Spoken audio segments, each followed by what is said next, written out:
Happy Monday. Happy Monday. Happy Out here on the belated gravel. birthday to you, Oliver. Oh, I did have one of those You this did week. have one of those, so happy belated birthday. What a wonderful day that was. Welcome back on the gravel, everyone.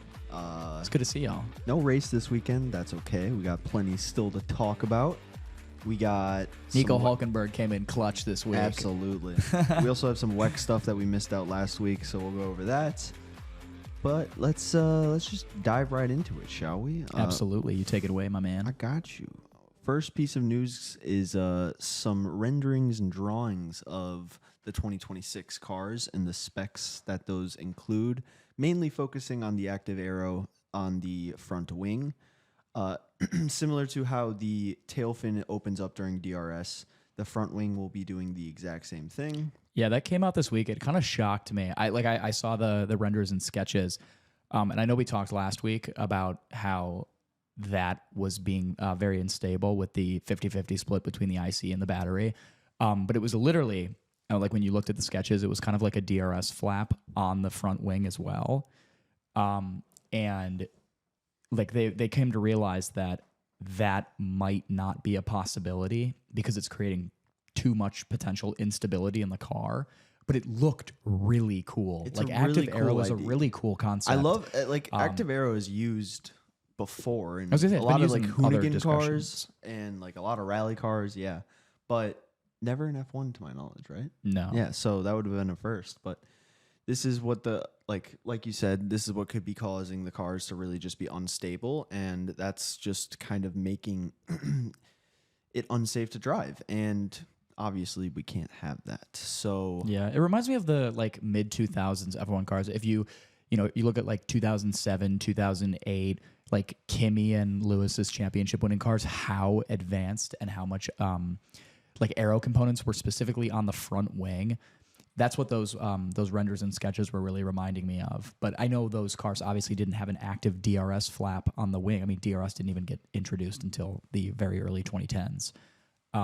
Wood Williams kind of just designed it out of nowhere, and then it got adapted by all the other teams, and obviously it's now a mainstay in the sport. But yeah, I hope they'll find a way around it, and obviously they're working towards that right now. They obviously said, from all of our simulator findings, XYZ, we obviously need to put a lot more time into designing and working this out. So I expect that there's still the possibility to have these advanced front wings, but it's gonna take a lot of work to get there. But in time, we'll make it. in due time we will see it, which is A-OK. Max's response. Max was named Time's Top 100 Most Influential People of the Year, which there's only been 3 drivers. I think I mentioned this last week, but I believe it's Michael Schumacher and Lewis Hamilton are the other 2. But that's kind of old news. But the response Max said to the media was Pretty very, entertaining. very entertaining. And essentially it was along the lines of, it doesn't really help me out, so I don't care. Like, what can I do? Like, how does this help me? Not even one of the most Dutch things ever, but one of the most Kimi Räikkönen things I have ever heard in my life. It really does not help me out, so I don't care. It's strange. I miss but- that man every day. Yeah, we all do. We all do. Yeah, cool for Max though. I mean, he's doing bits. And I think overall, if you see how influential he is, and like people who don't watch the sport know his name just for Dude, I mean, even either the memes. even on his online personality with sim racing, everything with Team Redline, like he's a very influential person on the internet as well. So, I mean, he's known everywhere at this point. There's been rumors that Kimi Antonelli could replace Logan Sargent at Imola, and this was first reported by Joe Saward, FIA accredited British journalist. This is where we debate, because I know you don't like this idea too much. Not that I don't like the idea. Well, I don't. But like, what pains me with that idea, yeah, I am.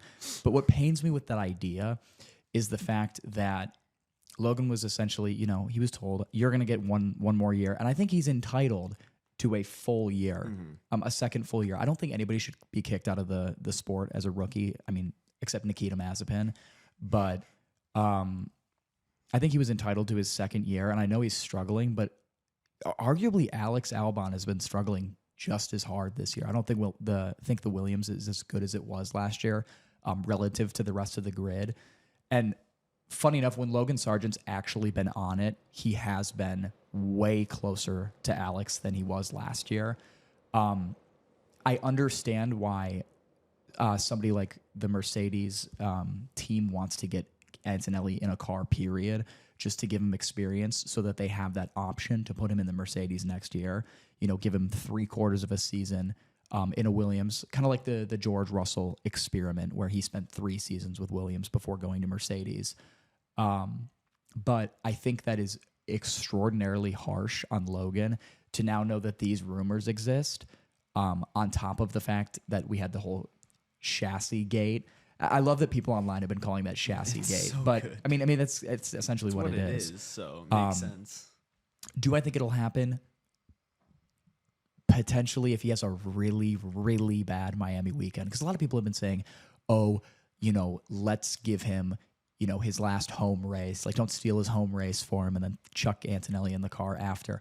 But then with that, you also then have to go to the FIA and prove your case for the exception that Antonelli needs to be granted a super license early. The same thing they were doing with Colton Herta a couple years ago with AlphaTauri. I mean, Colton Herta didn't have enough super license points. Antonelli's not an old enough age yet. I don't think they'll make the same, or I think they will make the same judgment call where they said, no, Colton doesn't have enough super license points. He can't race in F1. Antonelli's not old enough. He can't race in the sport. I think that's fully fair, and the FIA needs to be consistent. So that's where I think if they're going to bring Antonelli in, they have to wait till August because that's when his birthday is, which gives Logan a little bit of time to improve on his racecraft, on his qualifying pace, and just handling the car better because, I mean, yeah, that guy's been crash king for the past year and a half. And I feel bad because, I mean, looking at his junior career is actually incredible. I mean, if you go qualifying in his junior career, he has out-qualified every single teammate he's had over a season in the last 4 discretions of open wheel racing that he's had. And that's Liam Lawson at Carlin in F2. You had he out-qualified Oscar Piastri at Prema in Formula 3. I mean, and he took that title challenge to him to the last race when he got taken out. If Logan didn't get taken out in the Formula 3 finale, he probably would have won that championship. So he's a very accredited junior driver, and it sucks that he's been taking so long to get accustomed to Formula 1 machinery. But I don't think it's going to happen. I think he'll get at least 5 more races, like maybe a Nick DeVries scenario. But I don't want to dwell on that too long because he's got a lot of pressure on him already, and he doesn't need any more than he already has. I mean, I don't know how you feel about it personally, but that's kind of, I agree with almost everything you said there, where it's like, you can't really just give him 1 year to really be like, okay, you're not. It's like, how are you gonna boot him out 5 races into his sophomore career? And that would be incredible. It overall just doesn't make sense because he's been, like you said, he's been so promising when he was young that. Is it something that he just needs time to still kind of get used to? Is he still not fully comfortable behind the cars? There's a lot of those issues, I feel like. I feel like the biggest issue with Logan is actually the fact that he was promoted to Formula 1 too early. And that wasn't his fault. I mean, he had 1 season in F2 where, yes, he was rookie of the year, but I mean, he finished 4th in the standings. He still needed time to develop. I mean, he still took 2 race wins in his rookie campaign. But I feel like if he had a little bit more time to assimilate to Formula 2, like a lot of other drivers have had, that would have done him really well. I mean, think of somebody like Liam Lawson, who had multiple years in F2 and then went to Super Formula after, and had a more, I don't want to say streamlined, but robust and lengthened track into Formula 1 to gain as much experience as he could in open wheelers before being chucked into a Formula 1 car. So I think that's where my issue with Logan Sargent is. It's not him, but it's actually the Williams Driver Academy that I think failed him the most. Yeah, I think that's I genuinely think that's a fair statement. That's where we're gonna leave that point off too. Yeah. But I do like how you said that. I think the Williams Academy is the ultimate one to blame here, not really Logan. And it's not even that they were, trying to ruin his career. They wanted him in the car super bad because they wanted. purposely throws a driver's Yeah, career but it's away. like they wanted to promote the Williams Driver Academy in the sense of, if you're Doing in the so Williams dominant. Driver, no, just if you're in the Williams Driver Academy, you have a very high chance to be put into a Williams car because you've had issues with like the Alpine Driver Academy where it's been like 6 or 7 years since a somebody from driver- that academy wow. has gone into a car. They need to make some changes at Alpine. Yeah, like why isn't Jack doing in a Formula 1 car yet? Couldn't tell you. President of Suzuka, I'm going to butcher this name so hard, but Tsuyoshi Sato. I've also seen it spelled without the I, Saito or Sato. That would just be Sato. Announced the F1 and Super Formula sharing a race weekend is a possibility. And it's mainly because of scheduling issues overall that Super Formula has to take out March to May to give time to F1 to race there. Yeah. And so it makes sense overall to just combine the two into one big weekend. Yeah, it would be a lot more work in the front end, but the payout would be, instead of having two major events there, you're just having one ultimate weekend. So Which I think would be so cool. it would just be fun. I also think, Especially with MotoGP coming, you could have like a three-peat weekend. yeah, I mean, like with the branch, I've always said that, and a lot of people say this. I'm not the only one who's said this, but I think Super Formula is the branch of performance between Formula 2 and Formula 1. Like a Super Formula car is stronger, can output more horsepower, XYZ, than an F2 car, but obviously it's not as strong as an F1 car. And I think the series and all the tracks that they race at in Japan is just a phenomenal spectacle. So to put more eyes on Super Formula through the vice of something like F1 would be really cool. Like I think it would help both parties out a lot. More people would watch F1 who are more accustomed to just Japanese racing series, whether that be endurance cars or Super Formula or anything like that.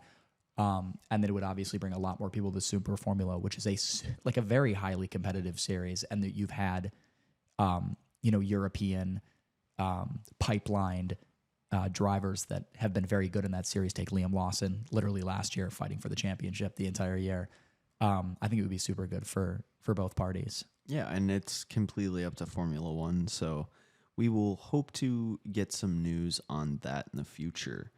We have some engine suppliers. Because of Honda returning, there is actually going to be 6 engine suppliers, something that only Oliver could use to fathom. So Take me back to 2 tire supplier days too. That was so cool. The Bridgestones and the Michelins of the late 2000s before Pirelli just stole the show. for those 6 suppliers, we have Audi for Audi and Sauber, whatever you want to call them. I've seen both being thrown around. Stake F1 team kick Sauber. I like that one the most.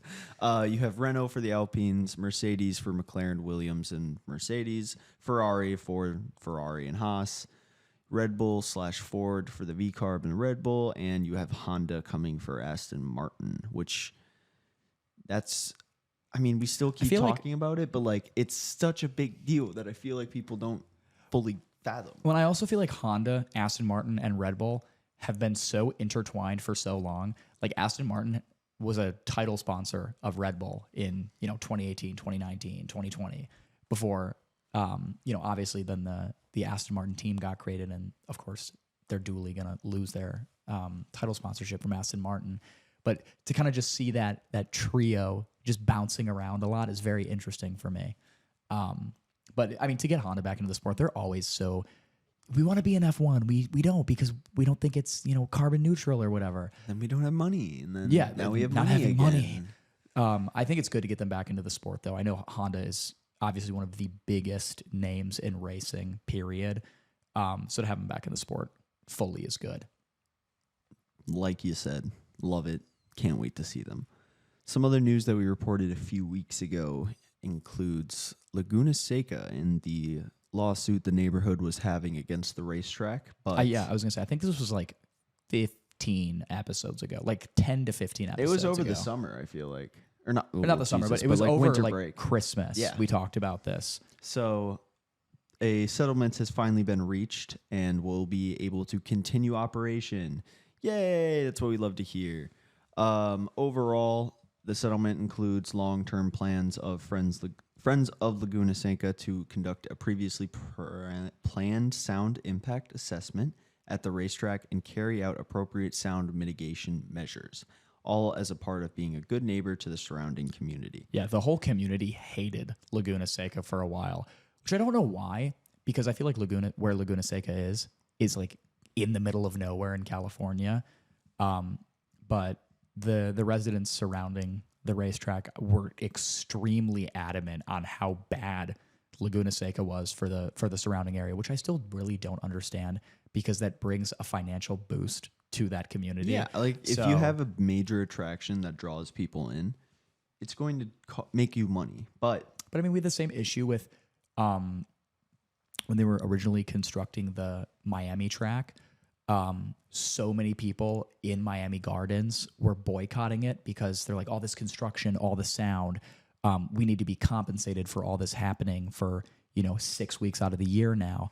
And it feels like that's what the Friends of Laguna Seca are arguing about, but I don't think it's that big of a deal.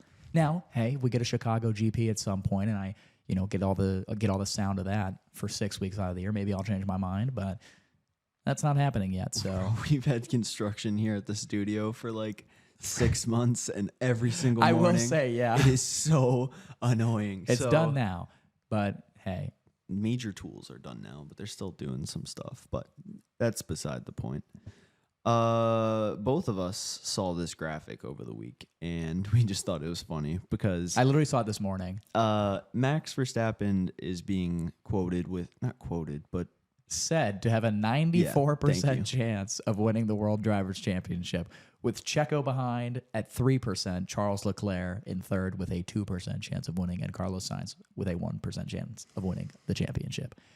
That graphic means absolutely nothing in any context whatsoever. It means literally nothing. Doesn't but we just mean thought anything it was so with funny. context. Yeah, with It's context, like, no context. The graphic means nothing. I just thought it was really funny to look at.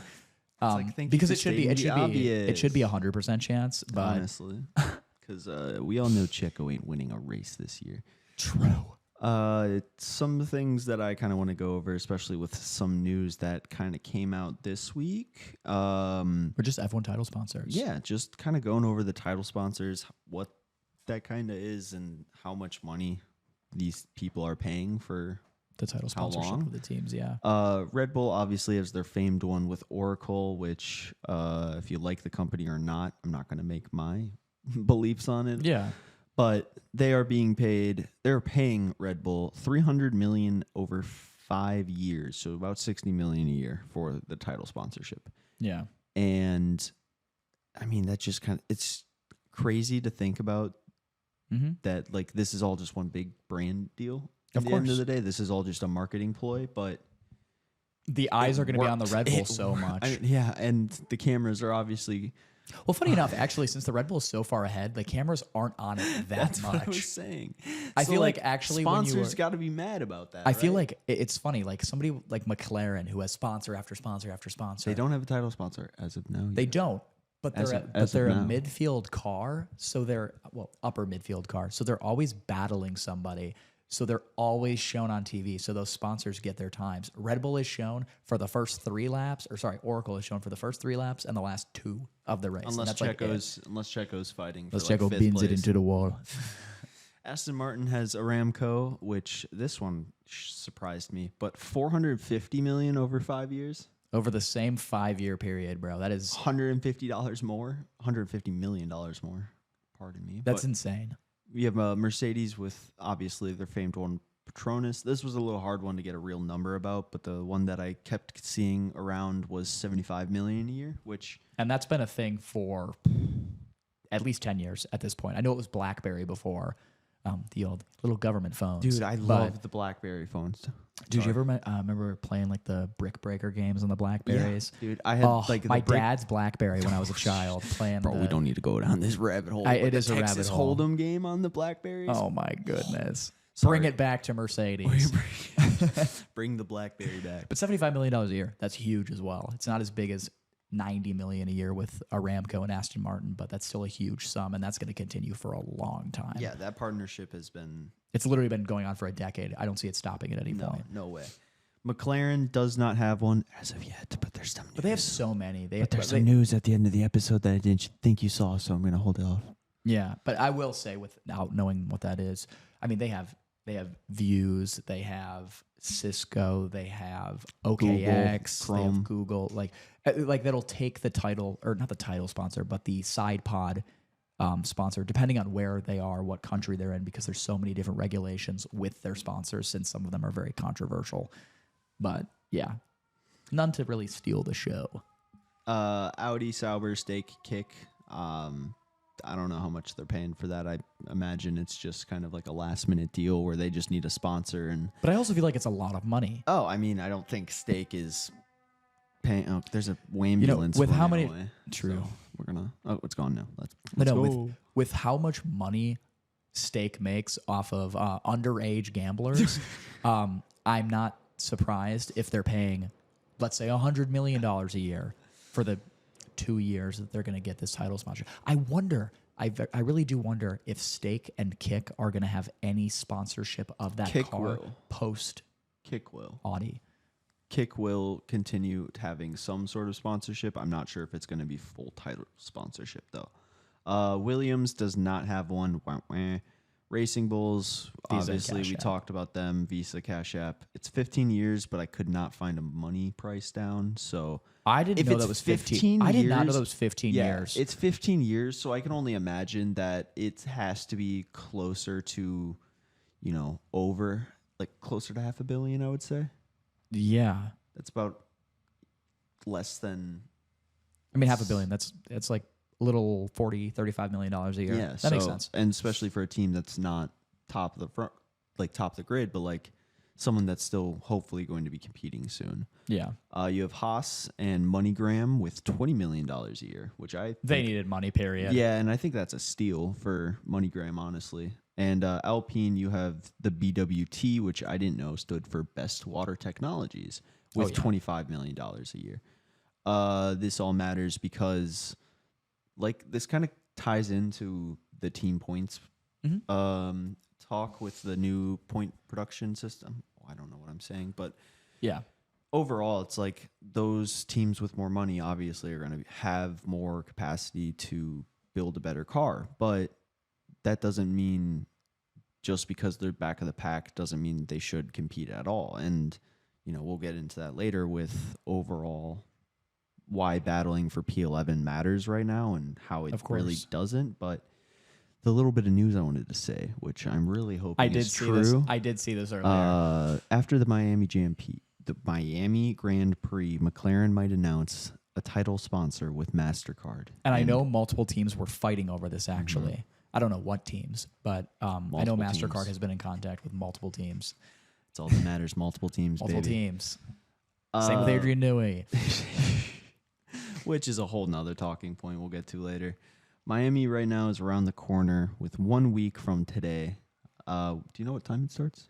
For I believe it's Central Standard. 2 p.m. 2 p.m. All right. It's a midday. It's nice a midday. midday race for us, which is going to be exciting. Ferrari is going to be implementing a few changes. Obviously, this is a big talking point this week. They are going to be rocking some sort of blue livery. Now, we don't know if that's going to be full blue like they did Back in the 50s, 60s, yeah. 50s, or if it's going to be red with like blue highlights substituting I the white. really hope it's full blue because the liveries of those cars in the 50s and 60s were honestly some of the most beautiful cars I've ever seen. Like those two shades of blue that they'll be using this week. And I mean, just seeing it from the team kits that they've put out. Yeah. So the shades of blue, that's where this next one comes in. Is obviously this is all being done in honor of Ferrari being sold in America for 70 years, which is also That's why it's happening at Miami. Yeah, that's why it's also happening here. But in April of 1954, a three-time Le Mans winning race car driver named Luigi Chinetti became the official importer of Ferraris into the United States. So they almost got this down to the exact month, which I think is really, really cool. The color blue is not blue. It is Azzurro La Plata. That is the exact name for it. Thanks for trying to pronounce it because I would have botched it even worse. I heard a lot of pronunciations of it, and so I'm trying to do it. But this is Yeah. also the color of Guido in Cars. Oh, I'm down with that. So We're about to get some 1.8 second pit stops. we can pray. Hey, they're not steaks, so doing something right. Some of the other shocking news for them is their new title sponsor, which we didn't announce them earlier. We didn't mention the Ferrari. Because it's a big news point, so I wanted to give it their own point. I'm proud of that. They are being sponsored now by the American technology company HP, which I think is Hewlett-Packard. You might have a laptop by them, maybe a desktop computer. I believe this one is the one that I'm currently recording this on. I could be wrong, but yeah, it's pretty shocking. I mean, they're reportedly saying, the same size as the Red Bull Oracle deal, so somewhere around $60 million a year. Maybe is this related to Lewis joining the team? I didn't even think about that, but no. I mean, it could honestly But it's also very interesting because Ferrari technically haven't had a title sponsor since Marlboro, or I guess Mission Winnow. Yeah, Mission in Winnow. 2019, 2020. Which is a subsidiary of Philip Morris International. Which owns Marlboro. So, yeah. Wow. Thanks, dude. I thought I can give a history lesson too. No, I didn't know that. That's why I was actually shocked and looked at you like that. No, they went from that makes tobacco sense why they company went from to a technology company, which I think that's a good change. But two major industries. That's true. These shirts that Ferrari is saying, I didn't know they were supposed to come out on April 29th. Yeah, I was looking for them all week. And do not be on your computer at that time because I am trying to cop. Yeah, please don't crash the servers because Oliver and that might be some of my favorite F1 merch that has ever come out that I've ever seen. Oliver and I need to be matching mechanics. I'm trying to rock up in a Guido blue Ferrari hat. Are you kidding me? No, I want the shirt, bro. I want them all. I want it all. You want the full drip? I'm dropping a band on this. Oliver's gonna be dripped out for the next podcast. Just keep wait, keep a guys. lookout for it. See, that's why I wore the blue denim today. McLaren is also rocking their first round of upgrades at Miami.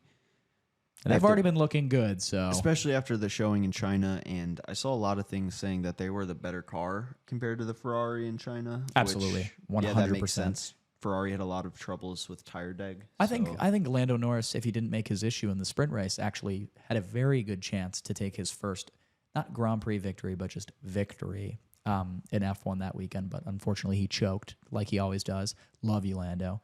But it's coming. It's coming. And then we have Mercedes with the last big team to be rocking some upgrades. They're bringing a huge upgrade package that seemingly is focusing on the car getting more downforce. After both drivers last week were vocal in the fact that they were running very different setups, but were getting consistent issues over those setups. George also told the media that Mercedes needs to move away from analyzing and of finding a perfect setup and go back to the more standard approach of focusing on aggressive development and run of upgrades. Which I feel like is a mainstay in the sport. I don't know why we're trying to find the perfect setup every single weekend. I mean, obviously, each car is not going to be perfect for the track that you're racing at. Yeah, that's fine. That's why you race on 24 tracks over the year. But like George is saying here, it's like you don't need to perfect this just for this one race. We need to make something that's good over the season that we can make small changes to Consistency wins championships. Exactly. Look at Red Bull right now. Yeah, literally. Well, look at Max Verstappen. Look at Max. He was quoted with saying, "I think there's no silver bullet," and explained that we just need to keep adding performance and focusing on the basics, which is obviously the wind tunnel and in the CFD, which I don't know that really means.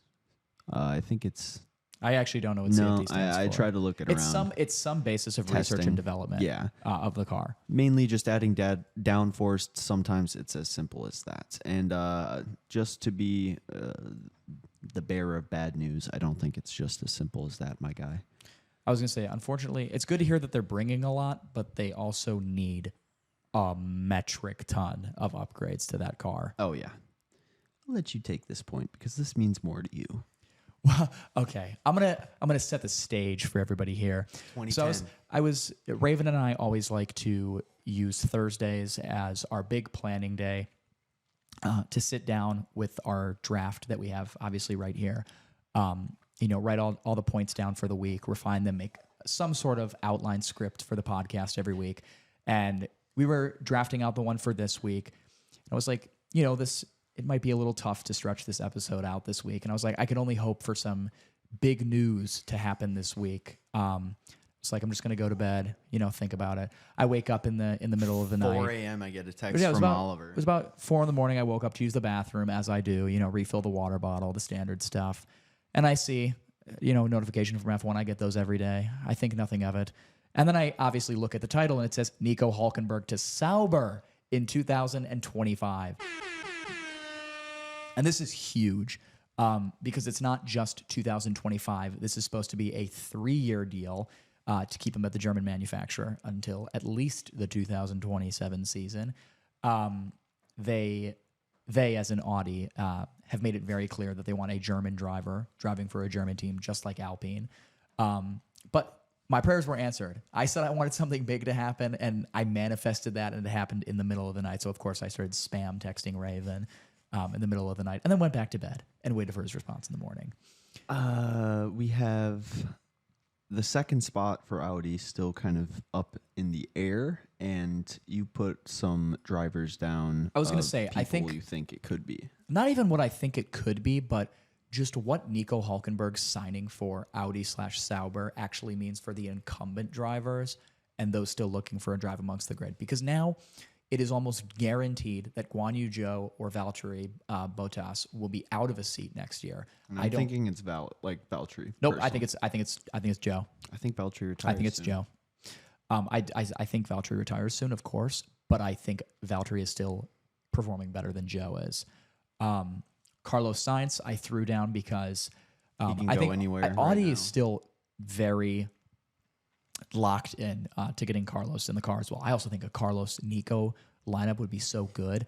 I mean, Nico has been a very consistent midfield driver his entire career. He's never really had a top car or even worked for a manufacturer team. Like he's never driven for a Mercedes, a Ferrari, anything like that. Been signed to Sauber twice, Which is crazy. And I've also been seeing some stuff where it's every time Hülkenberg Lewis signs with a new team, Nico Hülkenberg signs with Sauber. Yeah, it's so good. And Lewis makes the best decision of his career. Mm-hmm. So who knows? Maybe that's affecting that. But maybe Hülkenberg is going to get the best decision of his career this turn around. I really hope so. I threw down Kevin pray. Magnussen as well because I feel like Nico Hülkenberg leaving Haas actually reinforces Kevin's position in the team going into a new set of regulations. They're really going to want somebody with experience. They obviously tried 2 rookies in 2021, and that was one of the worst things I've ever seen in my life. Love you, Mick Schumacher. I think going against Nikita Mazepin was the easiest thing of your career, though. So they're going to want to keep Kevin Magnussen on board. Another person it reinforces is Oliver Behrman. Of course, it's been stated that Oliver Behrman is looking like the front runner to replace Nico at Haas this year. But I even threw not Lance Stroll, Sergio Perez in there too, just because it's still unsure of if Sergio is going to get a contract extension this year. And every single time somebody signs for a new team, it's less and less spots for Sergio to go to. And I kind of am worried for the man. I don't want him to leave the sport. I just want him to leave Red Bull. Open up the seat for someone else. Super huge. I'm so excited to see Nico in an actual works team now. I think he's deserved that for so long. I think he's one of the most underrated drivers on the grid, in my opinion. I mean, behind maybe somebody like Carlos, but I think it's going to be so cool to see him and Carlos as teammates if that does happen. And just to see a German driver driving for a German team. I think that's awesome. Back-to-back German national anthems. I'm down. It's better than the Dutch one, let's be real. I actually love the Dutch national anthem, and I actually know the melody better than my own country's national anthem at this point. Adrian Newey is leaving Red Bull this season. It's all but confirmed now. It's I believe he said his last day is June 1st with the team. So got a month. Quick month, and now The rest of the paddock's kind of scrambling Yes, and because everybody wants Adrian Newey. all team wants him.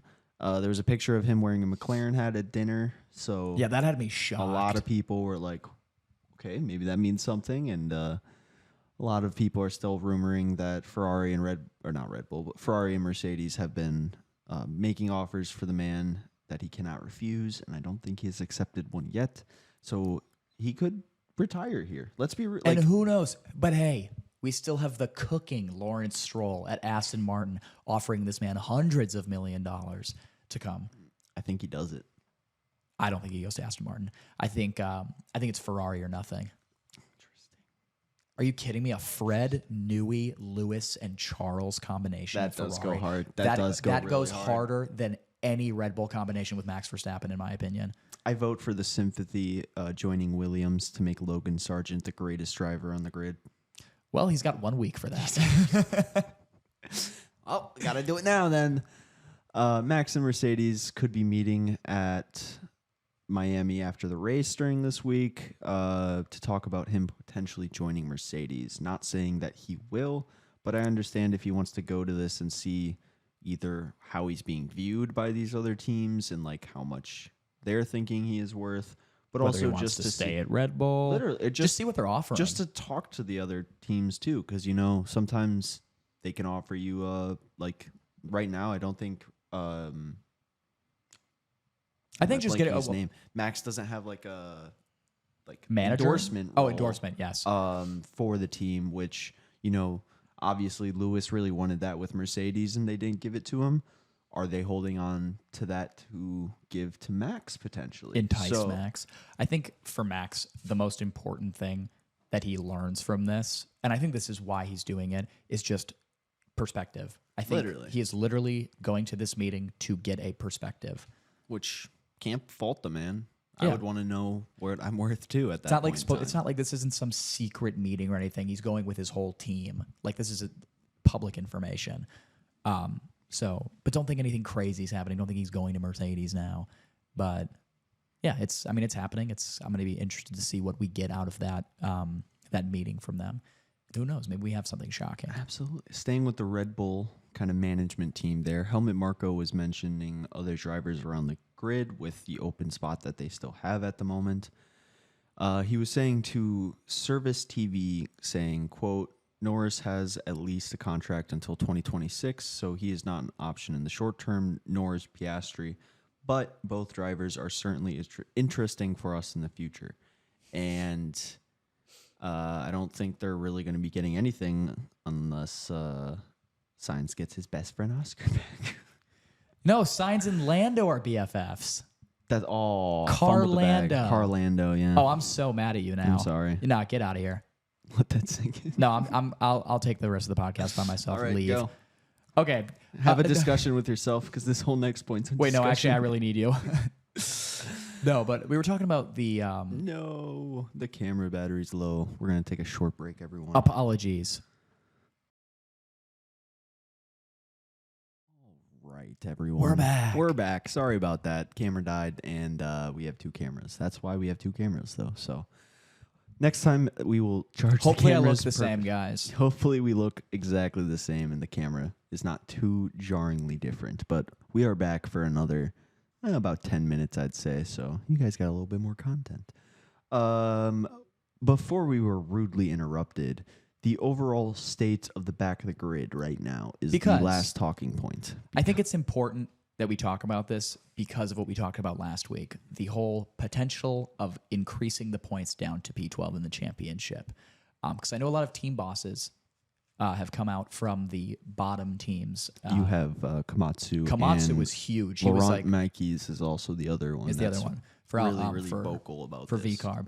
I was going to say Komatsu said that he thinks 3 teams, 5 races, and having 0 points is not good for the sport. Which overall, he has a huge point. It makes wouldn't- sense. I wouldn't like if you're wanting What's that to. going to look like to sponsors? What's it going to look like to sponsors? But also in the eyes of like NASCAR, the back teams can still be a winner.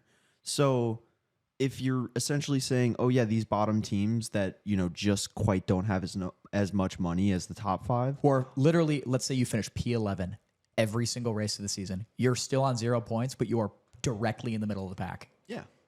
You could not have fun to watch. It doesn't make any sense because you could have a team finish. You could have one driver DNF every single race and then finish P10 once. And are you really saying that is more valuable than finishing P11 every single race of the year? Which I think that's kind of stupid. I think it's a very valuable point overall. And, Of course.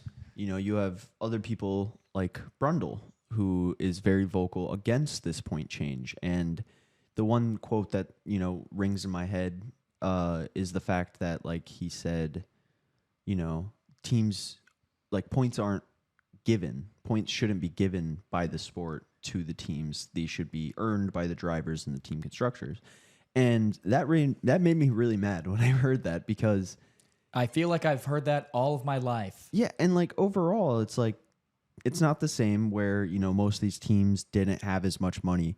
But when you have Red Bull, Ferrari, Mercedes pumping hundreds of millions a year into their car, while you have Williams with a $70 million cap because that's all their budget can afford, it's not fair for Williams in that sense to penalize them, or, you know, because they're also in the back of the grid, they're not going to get that higher money split from finishing higher in the Constructors' Cup, because that's also a huge point. Because I've heard so much from fans online saying, oh, just build a better car, like blah, blah, blah.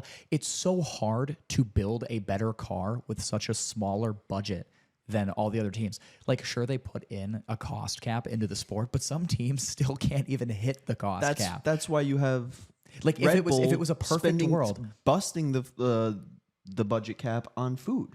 Yeah, but eating is important. I'm sorry. Food is fuel. But like, if we were in a perfect world, every single team would hit the cost cap every year, but we're still not at that point. No, and it's not going to change unless you have a money split difference between the FIA and F1 and the teams, which obviously is not going to happen because they don't want that. How about we stop giving Ferrari their legacy payment every single year? Why doesn't Williams get a legacy payment at this point? Williams actually does get a small payment. A small one, but it's not as huge as that. But like, why do they even get like $5 million for a team? I think the legacy payment doesn't make any sense at all. I don't think it's a waste. I mean, I understand just because you want to benefit a team that's been in the sport for a while, but like, there's got to be another way to do that. Give them more wind tunnel time. Give them more. No, that's even worse. Giving them more wind tunnel time is even worse. So I don't know. I'm not a professional in this sense because, you know, neither of us are, but we're fans. I would love to talk to a professional about this and kind of get their opinion on like how to fix this issue overall. Like, what are some viable options that the teams can introduce to improve these better cars? Because it's really not fair. And it's not fun to watch. I know. I just want to see a point where every single team is actually able to hit the cost cap. Because like, I really feel like when we're talking about the cost cap, when that was brought in 2021, I thought, you know, it wouldn't help the bottom teams as much, of course, since they're, you know, struggling for funding and all that. But I did think it would make the front of the field fight closer. And somehow we've walked into one of the most dominant periods in the sport. And you know, Ferrari, Red Bull, Mercedes, they're all hitting the cost cap. Mm-hmm. So why is there still so much variance between them? I mean, Adrian Newey, of course, is a big factor in the variance. I mean, just how they design the cars. But I thought the cost cap would bring the top teams a bit closer together, and it hasn't. So, I mean, studying that, I feel like, is important as well. But when it comes to this, you know, stake at the back of the grid, I mean, the bottom 5 teams have a combined 12 points. Yes, and those 12 points are split between 2 teams, V-Carb and Haas. And Alpine, Williams, Sauber don't have a single point. Does that make this fun? Does it make it fair? No. Does it still mean that these teams should be racing? Because in the sense of that they're not getting any points right now and they're not going to be really competing for points, why race? Why not just send 5 teams out there then? Yeah, I mean, you have drivers from the top teams say, let's retire the car. You know, we're 3/4 into a race and we get a puncture and now we're a lap down. Let's just retire the car. It's not worth racing. But for these teams, it's worth. You have to. It is an actual necessity to keep racing. It's just a really broken system that needs to be fixed, and I don't really see it being fixed anytime soon. And that really, really just hurts. But I do think bumping the points down a little bit further would help. Even if it's just 2 positions. I was just say it's not 2 positions. P20 is not getting a point. And especially if you bring another team in, Maybe do another maybe do a MotoGP point system down to P15, especially if we get 24 cars on the grid. 22. No, I'm saying if we go back to 12 teams. Oh, 24 cars. If we go back to 12 teams. I think the MotoGP point system is phenomenal. I think it would work really well in that sense where you would have, Points go down to P15. Yeah, but still teams like fighting for points. Of course. And no matter where you are on the grid in that sense, unless you're an HRT or a 2021 Haas, you're able to fight for points every week. Obviously, no race this weekend, but we got Miami next week. So we will have a lot of news on that, as this is one of the 3 races that we can actually watch normally during the year. We're out 1 month from the next WEC race as well. I don't know exactly when where it is. I couldn't remember off the top of my head. I mean, obviously, 24 Hours of Le Mans is in the middle of June, which I'm super, super excited for. But I'm so happy that we've stalling and pulling it up. No, you're good. Worry. I'm very happy that Raven and I have really started to get into WEC this season. Not even WEC, but like rally too, dude. I've been enjoying so much rally content just off air and on my free time. Yeah. But no, it's at Spa. It's the Spa. 6 hours of Spa. What's the exact date? It's May 9th through the 11th, yeah. The race is on May 11th. So we got... At 1 p.m. Belgium time, which I believe is... 10 days. 6 a.m. for us. 10 days for us. So not a bad time. Overall, no F2. We did have Croatia last week with rally, and I didn't catch any of this. I know Raven did. I caught very, very little. I watched some of the highlights, but last week was a lot on the plate for both of us, and that's why we're getting to this point now. You had the Red Bulls' Sebastian Ogier. I pray I got your name right, homie. You take the win overall with Elfins Evans in the really close second, only 10 seconds behind after the entire weekend, which is insane. After all those splits only being 10 seconds behind it, that actually blows my mind.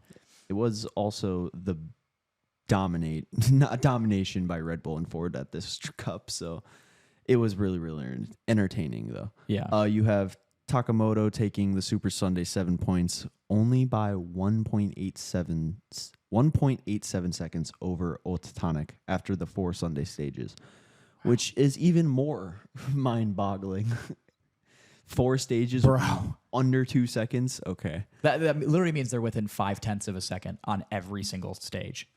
Yeah, like 1 turn, there's some sort of hiccup. That's not even a hiccup. Just one took it different a little wide. braking line. Literally. And then you have the Belarusian Nikolai Grezin winning WR2, so congrats to him. Additional news for Rally Car is that they might be bringing an F1-style team radio to the TV broadcast. I think that would be really cool, especially because there's somebody else in the car the team driver. with Yeah, them. and there's been times where you can hear the co-driver on air, but never so clearly that you can really understand what they're fully saying, especially, since a lot of these guys aren't speaking English, they're speaking in their some sort of native language or team language that they both agreed upon. But I think overall it's going to be cool. It's going to allow a lot more information to go quicker, especially if something's wrong with the car, if there's a crash around the stage. I was going to say small it's stuff like that too. That stuff with F1 that I've felt very fortunate to have access to, because I feel like it keeps me way more engaged. And just in the know about what's going on. So I feel like at any discretion of motorsport that does it. I know WEC does it really well too. Like when we were watching 6 hours of Imola, I thought that was really cool. All the information we got with the teams and that kind of stuff. But I think bringing that in is going to be super cool. And just improving the broadcast as they go on is going to be really nice. But all right, guys. What the is final part of the podcast today. No, that is not what I was expecting. This is a picture I found, and I really wanted to show you. It's George Russell in a hat. Yeah, that's gonna wrap it up for us. Bro, what did I just look at? I have way more. I have like 9 more of other drivers that I'm gonna just kind of dabble in. I'm gonna wake up tomorrow morning, from like 8 text messages from Raven. They're all images. It's shirtless George Russell's going to be So- in there at some point. You know the joke about the Hat Man? No, Like if you take too much Benadryl, you're gonna see the Hat Man. I've never heard that in my life. That is my Hat Man. It's just George. Yeah, I'm never Russell. taking Benadryl in my life. No, I'm good. Never Well, have, never will. That never have. That's I don't think I have. Huge cap, bro. Wait, I literally don't think I have. You never had the little like pink. I think it was pink liquid. It might be amoxicillin that I'm thinking. I'm of, pretty but sure that's I don't know. the But pink liquid. It's Crap, Benadryl. called? You're No, thinking of it's not. Pepto. Pepto-Bismol. Yeah, it's I not love Pepto. that stuff. That's no, so good. dude. Pepto's disgusting. That's This bubblegum. is a huge tangent that we are breaking down, but we will be back Sorry, next you guys week. are seeing how Raven and I interact off the podcast. This is just how this is our daily interaction between the two of us. But that's going to wrap it up for us this week on the gravel. We will be back with Miami next week. 5 more weeks of school for me. Blue Ferrari. Blue Ferraris. We're getting there. I hope Thank you guys for listening. have an absolutely check us out wonderful on week. check us out on Spotify. Check Apple out Music, YouTube, you got it. wherever you get your podcasts. You check guys. out the Good Morning Hockey every single day this week. Subscribe right here. Check out another video right here. right here. We'll catch you guys next time Take care, y'all. on the gravel.